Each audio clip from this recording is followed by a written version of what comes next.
Hello, everyone. Welcome back to the Law and Obligations and Contracts. So for this video, we will continue discussing the last primary kind of obligation. So that is obligations with a penal clause.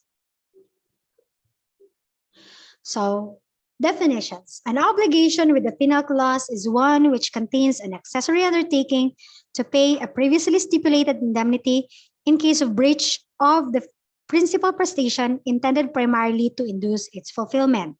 So take note of the word accessory, the word breach, okay? So, and the word principal prestation. So meaning to say, a penal clause is an accessory undertaking, no? That in case na hindi mabayaran or hindi ma-fulfill yung nasa kontrata, then the person or the party who violated or who breached, yan yung ibig sabihin ng breach, who violated the obligation, the principal obligation, then he shall be liable to pay for an amount of money or a sum of money that is stated in the contract. So, sa madaling salita, ibig sabihin ng obligations with the penal clause, yung obligation daw, meron siyang nakalagay na provision na in case na hindi comply yung obligation sa kontrata, magbabayad siya ng certain amount of money. So, yung certain amount of money, that refers to the penal clause. Now, we mentioned earlier that there is a principal prestation and there is an accessory undertaking. Now, ano ba itong dalawang terms na ito? Principal obligation is one which can stand by itself and does not depend for its validity and existence upon another obligation. So like, for example, a contract of loan, a deed of sale, or a contract of employment, for example. Then, accessory obligation is one which is attached to a principal obligation and therefore cannot stand alone, just like a penal clause. A penal clause is an accessory undertaking attached to an obligation to assume greater liability in case of breach. Ma'am, what is breach? It means non-compliance with the principal prestation or obligation. Like for example, nag-promise ka na mag-render ka ng service for 1 year. Tapos ngayon, dahil nakahanap ka ng better work or better job, bigla ka na lang umalis. So that is a breach of the employment contract. So, pwede na kung meron kayong penal clause doon sa employment contract, then you can be liable for an amount of money to the employer. So, that's how penal clause works. Now, what are the purposes of a penal clause? Generally, to ensure their performance by creating an effective deterrent against breach, making the consequences of such breach as onerous as it may be possible. So, meaning to say, yung purpose ng penal clause para maging compliant ka, para ma-ensure na hindi mo i-breach yung contract, no? Para matakot ka kasi of course, pababayarin ka ng amount of money at hindi ito minimal lang, ha? Medyo malaki yan. I've heard of one employer na kapag umalis daw sa employment, hindi pa nag-end yung contract, 50,000 yung ibabayad. So that is substantial really. So para maiwasan yan, ang mga pre-termination of contract, kaya nag-i-impose sila ng ganyang penalty. Secondary purpose is to substitute a penalty for the indemnity for damages and the payment of interests in case of non-compliance, and to punish the debtor for the non-fulfillment or violation of his obligation. So aside from deterrent, from being a deterrent, or from avoiding breach of contract, it is also a punishment, no? A form of punishment in case one of the parties will violate the contract or the obligation. So, the penalty takes the place of the indemnity for damages and the payment of interest in case of non-compliance. Anong ibig sabihin nito? Meaning to say, hindi na kayo mag-uusap ngayon kung magkano yung damages. Yan na yun, kung magkano yung nakalagay sa contract, yan na ang damages. Para hindi na kayo pumunta ng korte.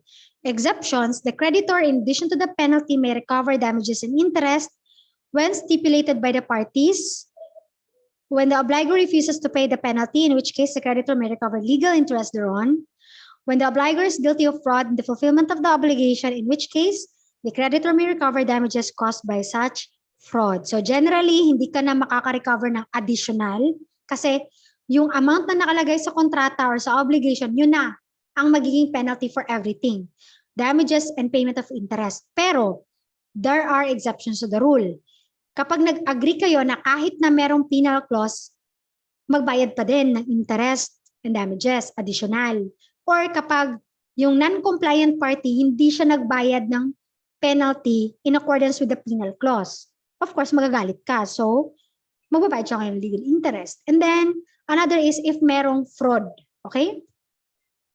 For example, suppose sender did not construct the house. As a result, Yolan suffered damages in the amount of 40,000 pesos. So, meron silang kasunduan na sender will construct the house of Yolan.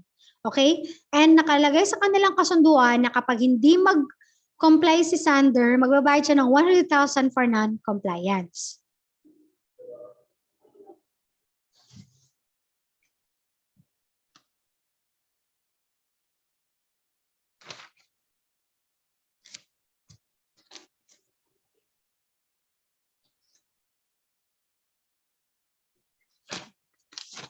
For a while. Okay, so in this case, the penalty of 100,000 shall be paid by sender. Yolan cannot recover more than 100,000 kasi nga generally, the 100,000 will take the place of damages in indemnity or additional interest. So yan na kasi yung magsiserve as payment sa lahat, okay? Even if sender proves that the damages suffered by Yolan is only 40,000 pesos, okay? Okay, di ba? Notice ninyo na yung nakasunduan nila is 100,000 yung penalty for non-compliance. So kahit na yung actual damages ni Yolan is only 40,000 pesos. So hindi makakasabi si sender na, ay 40 lang man yung na-suffer mo. Kasi nga, meron na silang stipulated penalty. Si Yolan naman, hindi siya makakahingi more than 100,000 kasi, again, the general rule is, it takes the place of the indemnity for damages and the payment of interest in case of non-compliance. Meaning, Yolan cannot recover more than what is stipulated unless nag-fall siya dito sa tatlong exceptions to the rule. But in this case, none of the exceptions are present, and therefore, Yolan can only get 100,000 pesos. But if X refuses or sender refuses to pay the penalty, ayaw niyang bayaran yung 100,000. So, ang mangyayari, Yolan can recover legal interest thereon. The interest representing new damages brought about by the non-payment of the penalty. But what if there is a stipulation to the contrary? Ayan. So kung nag-stipulate sila na kahit na nag-agree sila sa 100,000, kapag may mga additional interest pa, pwede pang humingi si Yolan. So be it, no? The stipulation prevails. So that is one of the exception. And lastly, kung merong fraud on the part of sender in the fulfillment of his obligation. Like sabi niya, contractor siya, pero it turned out na hindi pala. So merong fraud. In that case, aside from the 100,000, he is liable for additional damages and interest, provided Yolan should prove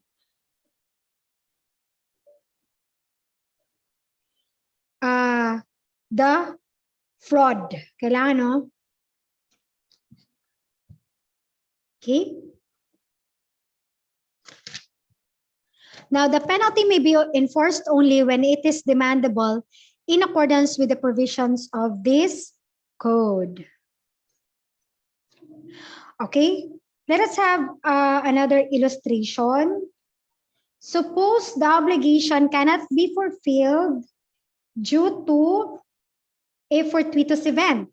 Okay, you know already what is fortuitous event, right? These are events that could not be foreseen or which though foreseen are inevitable, meaning you cannot stop it, di ba?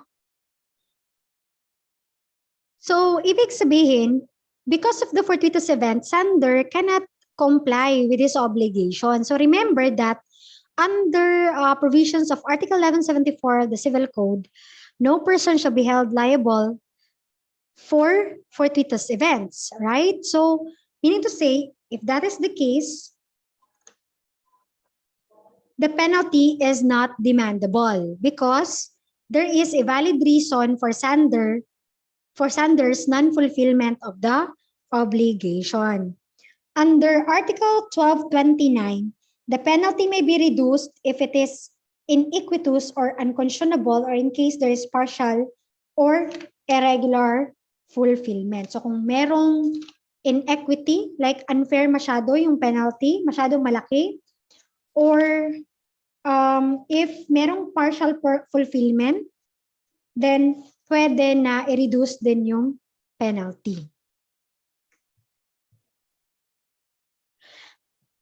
Penalty not substitute for performance. Article 1227 provides that the debtor cannot exempt himself from the performance of the obligation by paying the penalty, save in the case where this right has been expressly reserved for him. Neither can the creditor demand the fulfillment of the obligation and the satisfaction of the penalty at the same time, unless this right has been clearly granted him. However, if after the creditor has decided to require the fulfillment of the obligation, the performance thereof should become impossible without his fault, the penalty may be enforced. Okay? Ano ibig sabihin na to? Kunyari, nag-agree kayo na, like dito sa example natin, yung si Sander obliged himself to construct the house of Yolan. And then, if there is failure on the part of Sander, he will pay 100,000 for non-compliance. Okay? So, ibig sabihin lang ng Article 1227, si Sander, kunyari ayaw niya nang i-construct. So, pwede ba na, bayaran ko na lang yung 100,000? Pwede ba niyang i-substitute yung fulfillment niya sa obligation niya na magbayad na lang siya ng penalty? The answer is no under Article 1227. On the other hand, si Yolan naman, hindi siya pwedeng mag-demand both na ipa-construct tsaka magbayad ng penalty. Bawal din yun. Kasi nga, accessory yung penalty na kapag hindi ma-comply, saka pa ma-enforce, saka pa siya magiging demandable. Okay? So yan lang ibig sabihin ng Article 1227. But if the performance daw has become impossible without the fault of the creditor, then the penalty may be enforced. Penal clause presumed subsidiary. As a general rule, the creditor cannot demand the fulfillment of the obligation and the satisfaction of the penalty at the same time. The primary purpose of penalty is to urge the debtor to the performance of the main obligation. So meaning to say, secondary yung penal obligation. Saka pa siya mag-a-attach kapag hindi pinulfill yung principal obligation. Now, principles to remember, Article 1228, proof of actual damages suffered by the creditor is not necessary in order that the penalty may be demanded. So, hindi na kayo required na magbigay ng actual proof kung magkano talaga yung nasuffer. Diba? Gaya na example natin kanina na yung nasuffer ni Yolan is 40,000 lang talaga, pero ang masusunod pa rin kung ano yung napagkasunduan under the obligation. Okay? Article 1229, the judge shall equitably reduce the penalty when the principal obligation has been partly or regularly complied with by the debtor. Even if there has been no performance, the penalty may also be reduced by the courts if it is iniquitous or unconscionable. When you say iniquitous, it means masyadong mabigat or hindi siya reasonable na amount. Like for example, yung value ng house is 5 million tapos 10 million yung penalty. So that would be iniquitous or unconscionable. Or kapag partly or irregularly complied yung obligation. Like for example, sa bahay, meron ng foundation. So pwedeng bawasan din yung penalty. Kasi meron naman siyang partial performance. Article 1230, the nullity of the penal clause does not carry with it that of the principal obligation. Ibig sabihin, kapag null and void daw, hindi daw valid yung penal clause, hindi ibig sabihin na mawawala yung principal obligation. Gaya na example natin, kunyari hindi valid yung 100,000. So hindi ibig sabihin si Sander, hindi niya i-construct yung house. Magre-remain pa rin yung obligation to construct the house. Kaya lang, kapag hindi siya nag-comply, hindi siya automatically liable to pay 100,000. Okay? Kailangan pang mag-demand ni Yolan, no, na so dadaan talaga sila sa legal process before niya mapabayad itong si Sander. Ang kaibahan kasi kapag may penal clause, automatic na yan. Hindi niyo na pag-aawayan magkano ba yung damages. Automatic yan talaga yung babayaran ni Sander. Nakuha nyo? Or ni Yolan, di ba? Pwede kasi din si Yolan yung maging liable. Kaya, like for example, hindi niya tinuloy yung pagpapakonstruct. Tapos si Sander, naka-prepare na siya with his people, everything. Pumunta na sila sa site. So meaning to say, ang nag-breach si Yolan, pwede din si Yolan yung maging liable ng 100,000. Okay? Hindi ibig sabihin na si Sander lang.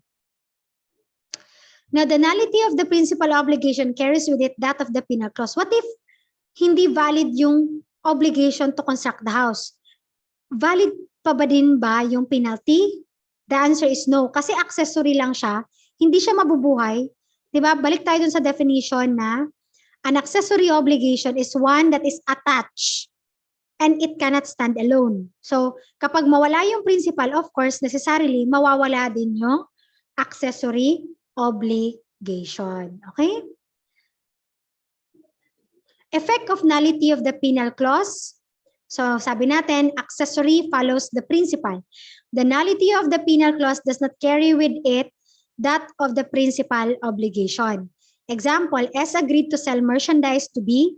It is provided in their agreement that in case of default, S will deliver a prohibited drug as a penalty. Now, take note that delivering a prohibited drug or subjecting a prohibited drug in a contract is void or not valid. So therefore, the penalty or the penal clause is not valid. So ngayon, obliged pa ba si S na magbenta ng merchandise kay B? The answer is yes. Kasi the nullity of the penalty does not carry with it the nullity of the principal obligation. Valid pa din yung principal obligation. But paano kung yung principal obligation yung null and void? Ano mangyayari sa penalty? O, balik tayo dito sa general principle. Accessory follows the principal. So meaning to say, kapag invalid yung principal, magfa-follow din ang accessory. Invalid din siya. So S agreed to deliver to B 2 grams of prohibited drugs. So ito yung principal obligation.